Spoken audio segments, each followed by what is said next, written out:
Hey folks, it's Rob and welcome back. We're continuing our series today on the basic set, well, the expert set for essentially what we used to call basic Dungeons and Dragons, really what we now call BECME. And you know all this because you've been following along all the way, and this isn't your first video here, right? Right. So, when last we left off, we finished reading the equipment descriptions that were introduced in this book, and we're going to now finish the player section by reading the adventuring section here that they've introduced.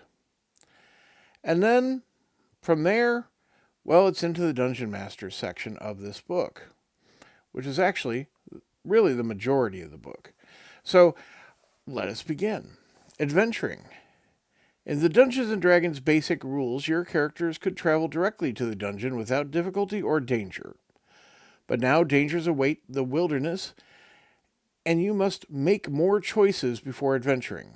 Your characters must decide where to go and what supplies they will need. You must decide the marching order for overland travel and organize guard watches for the night.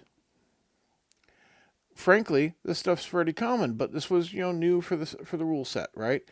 Um, it's not new for Advanced Dungeons and Dragons, of course, but that is a different branch.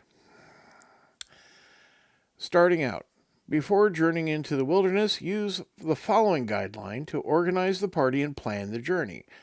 Step 1. Decide where to go. Choose a goal for the adventure. Sure, are you traveling to Specularum?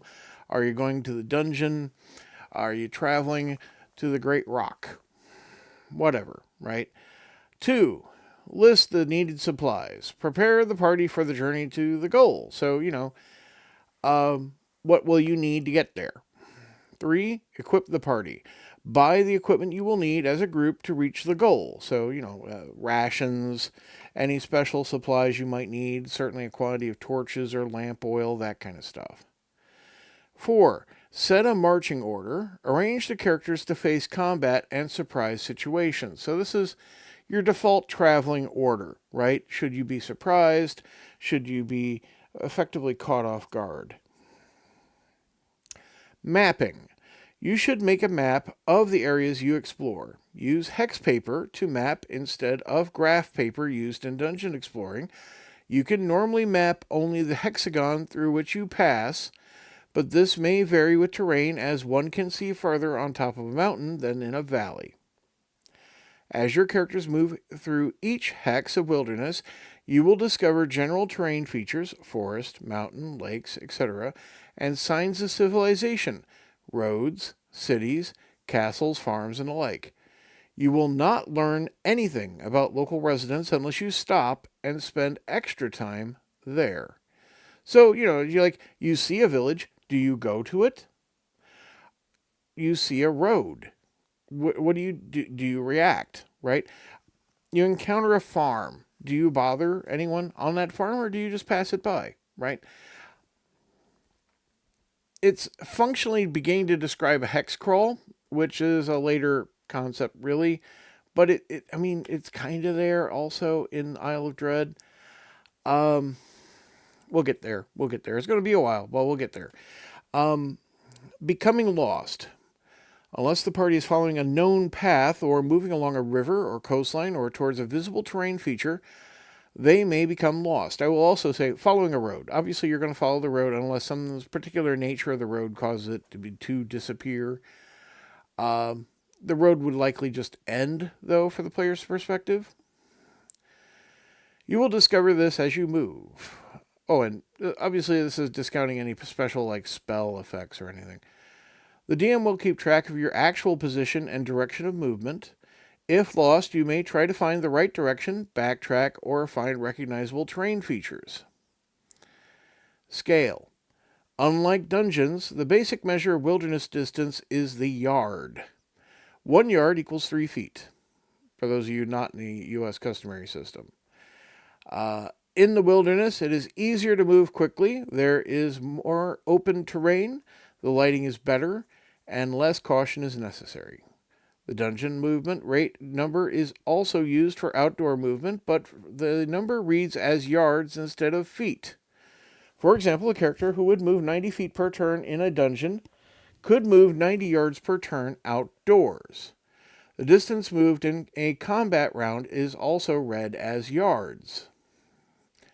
And for those of you who don't use man on the moon measurements, that's a meter and a yard are fairly equivalent. They're not exact by any means, but they are close in human approximation. Missiles and spell ranges are also read as yards in the wilderness. The area affected by spell is not read as yards. Thus, a fireball cast in the wilderness would have a range of 240 yards, but still affect an area 40 feet in diameter.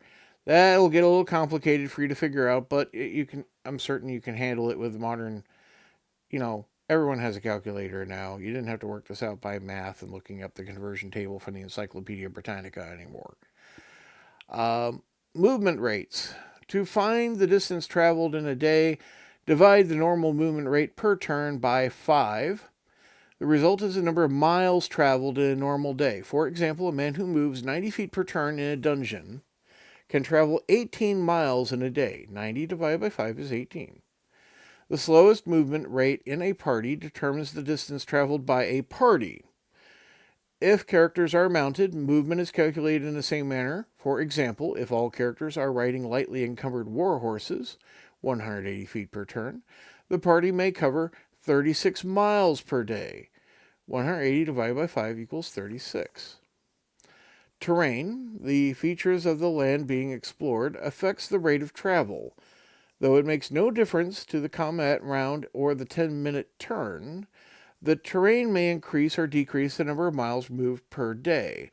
Your dungeon master will tell you how far you travel each day based on your mounts, if any, the terrain, and any encounters you have, which can greatly slow progress. Forced march. If necessary, you may increase the number of miles traveled in a day by using forced march. If you use this option, the characters move 50% further than the normal day's movement. 24 miles per day increases to 36. 36 would increase to 54, and so forth. However, the whole day after the forced march must be spent resting. Pursuit speeds in the wilderness is equal to 3 times normal speed per round. For example, a warhorse, 60 feet per round, may pursue or flee at a maximum rate of 180 feet per round. Such speed may only be maintained for short periods of time and requires rest immediately afterwards. And it doesn't necessarily state how long that rest is, but since it's just mostly you using a certain burst of speed, that rest could just simply be, a breather, right? Obstacles to movement. Traveling in the wilderness, whether by land, water, or air, is not always as easy, as there is often features or events that will present delays or obstructions. These may include unfordable rivers, massive cliffs, snowbound passes, rapids, sandbars, waterfalls, dense forests, or vile and treacherous moors and swamps. Flying may be affected by thunderclouds, strong winds, fog, or mountains too high to fly over. Special wilderness travel. Water. For waterborne traveling, whether on a river or near a coast, your characters might be able to buy a watercraft or buy passage on a trade ship. Your DM will tell you if such things are available, but your characters must investigate the cost and other requirements. Perhaps someone they're going to require you to become crew for the duration of the trip, for example. Or, guard the ship, perhaps. Or just help us load this cargo. Or, there's a lot of options, right? Air.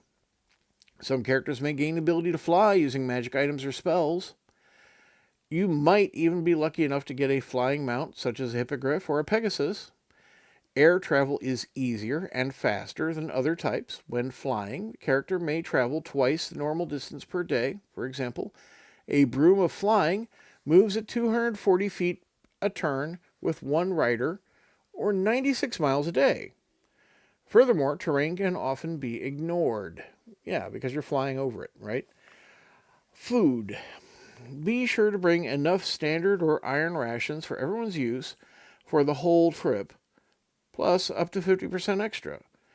If you are greatly delayed by weather, for example, you might run out of food. Whenever you are in fields, forest, or mountains, but not in a swamp or ocean, you may either forage or hunt to get more food.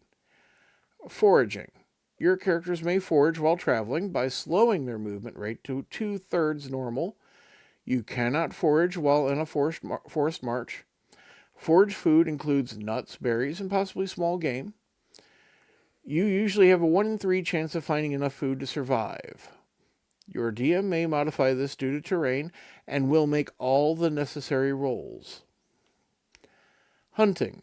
If you spend a day without moving, normal foraging is automatically successful, and you might, 1 in 4, encounter some animals which may be hunted for additional food. Days spent in a forest march or resting cannot be spent hunting. If they run out of food, your characters will face hunger, needing more rest, traveling slower, being penalized on hit rolls, and gradual loss of hit points and eventual death from starvation. Rest. Characters or mounts must rest 1 full day for every 6 days they spend traveling. Rest may also be required after evading monsters. Those who do not rest have a -1 penalty on hit rolls and damage rolls until they do rest. So, this is not like in the modern parlance of short rest, long rest. This is just you're not traveling today and you're not adventuring today. Maybe you're like shopping in town. Maybe, right? Maybe you're just, camping today, keeping watch, that kind of thing. Hopefully you don't get an encounter. But, you're not dungeon delving, you're not researching spells, and you're not, really traveling much. You're not moving around. Lazy Sunday, right? Encumbrance. Optional expert system. So, again, encumbrance is an optional rule in the game system, but it is an actual laid out game system here. And we're going to expand it for the expert set. So, in the D&D basic set, a simple total encumbrance was based on the type of armor worn. With expert rules, the same movement rates are used, but the system for finding the total encumbrance is more detailed. Instead of using an estimate for the encumbrance, you may calculate the exact weight carried by your character. Do not use the basic encumbrance figures given in the D&D box set, 300 coin for leather or no armor, 700 coin for metal armor. Instead, add the encumbrance of each item normally carried for adventuring to find the total. Normal encumbrance. Use this total to find the character's movement rate according to the following chart, which we have here below, and we will get to that. Step 2, add encumbrance whenever any treasure or items found are picked up, and keep track of the character's current encumbrance. 3, make any other modifications as needed.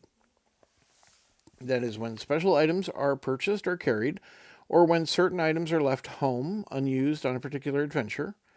Be sure to make adjustments when new armor or weapons are purchased. So, here we have our chart. Character movement rates and encumbrance. So, encumbrance, up to 400 coins. And again, I'm going to point out that there are no strength adjustments here. 120 feet per turn for, 400 coin. Encounter speed, 30. Running speed, 120, right? From 401 to 800 coin, 90. And that's also 30 and 90. And you can see that, there's a certain relationship between these columns here. 801 to 1200 coins, 60. Yeah, and 20 for encounter speed. Getting up there in weight, 1201 to 1600 is 30, and then 10 for the encounter speed. So, not moving fast. 1601 to 2400, they're loaded down with treasure and equipment. 15 feet normal speed, 5 foot encounter speed. And then at 2401, you stop dead, just like a Fallout 3 character picking up that last tin can off the bottom of the sewer. Stop dead at 0 movement. Yep. So, encumbrance of treasures. Coin, any type, oddly enough, weighs 1 coin. Gem of any value also weighs 1 coin. Jewelry, one piece, weighs 10 coins. Potions weigh 10 coins. Scroll weighs 1 coin. Rod, however, 20 coins. Staff, 40 coins. And wands, 10 coins. Note that the encumbrance of an item is not always the same as its actual weight. It includes how awkward the item is to carry. A 10-foot pole, for example, encumbrance of 100 coin, weighs about 40 coin, but cannot be easily carried as 40 coins. I mean, here's the thing. I would say 40 coins is very carryable, but these are supposed to be large, old-fashioned kind of 1-ounce coins. So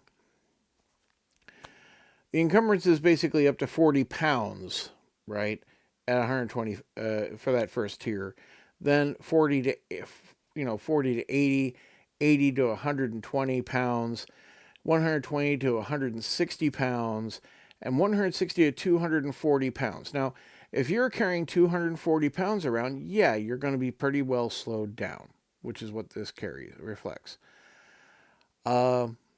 We can talk all day about the realism of encumbrance in that, wearing items is much different than carrying items and the bulkiness of them, as we talked briefly about there in that last section, about the 10-foot wooden pole, for example, being very awkward and therefore considered higher in encumbrance weight. This is a very abstract system. And, it can be quite awkward to implement properly. Some DMs will also just kind of abridge this whole thing and not track it as fastidiously as it's laid out here, but will bring it to play when there's something major going on, right? Like you have to bring a body out. You have found the hoard of treasure and now want to return with it, right? The general encumbrance has already been figured out based on the equipment that the characters are using, but I also have commonly seen adjustments for strength. And one could assume a base level of strength 9, right, or 10, something like that. And the exceptional strength might give you an additional coin limit without increasing, total speed above the, top tier, but possibly allowing for further encumbrance before being encumbered and a total higher encumbrance, right? If you actually have exceptional strength, I would expect this to be different. That's my opinion. Sorry, I hit the microphone. That would be my opinion, obviously, and it is your game to run or be in. And if you think the encumbrance rules imposed by your DM are unfair, talk about it.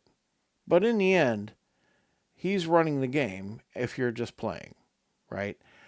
And that is, an important factor because maybe you want to run your own game. And maybe you want to become a DM.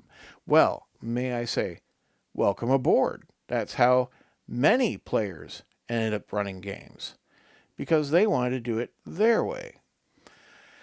Now, I will say, doing it your way, try to keep to the rules as much as possible, at least to start with. Make sure you have an idea who you're playing with and how open they are to such things.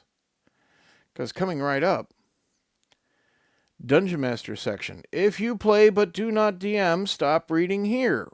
Welcome, Dungeon Masters, it says here in the margins. And we're going to get into all kinds of new detailed rules here, but not all of them. You should go back and read the basic set Dungeon Masters book.